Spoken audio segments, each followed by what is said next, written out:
বাংলাদেশে আইপিএল সম্প্রচার বন্ধ করা এটা নাকি সাপোর্ট করে না এই রাজনীতিবিদ শামীম হায়দার পাটোয়ারি, বাংলাদেশ জাতীয় পার্টির একজন মহাসচিব। তিনি দুঃখজনক হলেও সত্য, বাংলাদেশ জাতীয় পার্টির মহাসচিব, অর্থাৎ হুসাইন মোহাম্মদ এরশাদ সাহেবের যে জাতীয় পার্টি ছিল সেই জাতীয় পার্টির এখন তিনি মহাসচিব।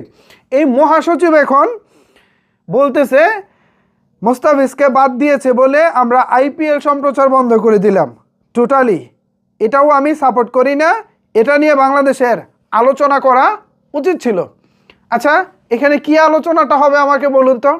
মোস্তাফিজুর রহমানকে বাদ দেওয়ার আগে ইন্ডিয়ার ক্রিকেট বোর্ড বিসিসিআই, যেহেতু আমাদের বাংলাদেশের ক্রিকেট বোর্ড বিসিবির সঙ্গে আলোচনা করার বিন্দুমাত্র প্রয়োজন বোধ করেনি, একটা কলমের খোঁচায় কলকাতাকে তারা অনুরোধ করেছে মোস্তাফিজকে যেন তারা রিলিজ করে দেয়, অর্থাৎ ছেড়ে দেয়। সেই অনুযায়ী কলকাতা নাইট রাইডার্স মোস্তাফিজকে ছেড়ে দিয়েছে।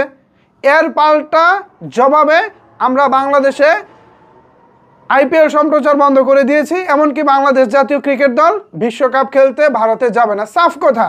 কিন্তু এখানে দেখুন রাজনীতিবিদরা এখনও ভারতের সাফাই গাচ্ছে।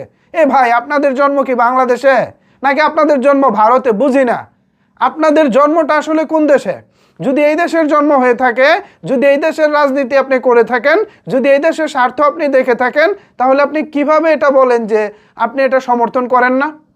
বাংলাদেশের প্রত্যেকটা নাগরিক, বাংলাদেশের প্রত্যেকটা খেলাপ্রেমী দর্শক, ইভেন বাংলাদেশ গভর্নমেন্ট এখন যারা চালাচ্ছেন দেশ, তারা সিদ্ধান্ত নিয়েছে বাংলাদেশ আইপিএল চলবে না, বাংলাদেশ আইপিএল সম্প্রচার হবে না। সেখানে আপনি বলতেছেন এটা নাকি মোটেও ঠিক হয়নি। আলোচনার মাধ্যমে কিসের আলোচনা? কার সাথে আলোচনা? ভারতের সাথে। তারা কি আমাদের সাথে বিন্দুমাত্র আলোচনা করার মতো ইন্টারেস্টেড ছিল? এখনই কিসের আলোচনা? আইপিএল সম্প্রচার বন্ধ করে দেওয়া থেকে আপনার হাতে ঘা লাগছে? ভারত কি আপনার খুবই প্রিয় পাত্র? চলে যান ভারতে যদি ভালো না লাগে বাংলাদেশ। আমাদের দেশের জনগণ আমরা কি চাই আমাদের ব্যাপার। আমাদের গভর্নমেন্ট আমাদের মনের ইচ্ছা অনুযায়ী সিদ্ধান্ত নিয়েছে।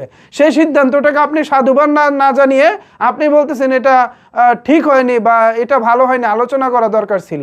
কিসের আলোচনা? এই দেশের রাজনীতি করবেন, এই দেশে সব কিছু করবেন, এই দেশের স্বার্থ না দেখে আপনি ভারতের স্বার্থ দেখতেছেন। কি করেন এগুলা? বুঝি না কিছু। ভিউয়ার্স, এরাই হচ্ছে আমাদের দেশের রাজনীতিবিদ, এরাই নাকি আমাদের দেশের ভবিষ্যৎ নির্ধারণ করে। এবার বলেন এই ব্যক্তির বিষয় আসলে আপনাদের মতামত কি? যা বলেছেন তিনি জাতীয় পার্টির একজন মহাসচিব হিসেবে, তিনি কি এই কথা বলতে পারেন নাকি তিনি সঠিকটাই বলেছেন? জানতে চাই জনগণ আপনাদের কাছে।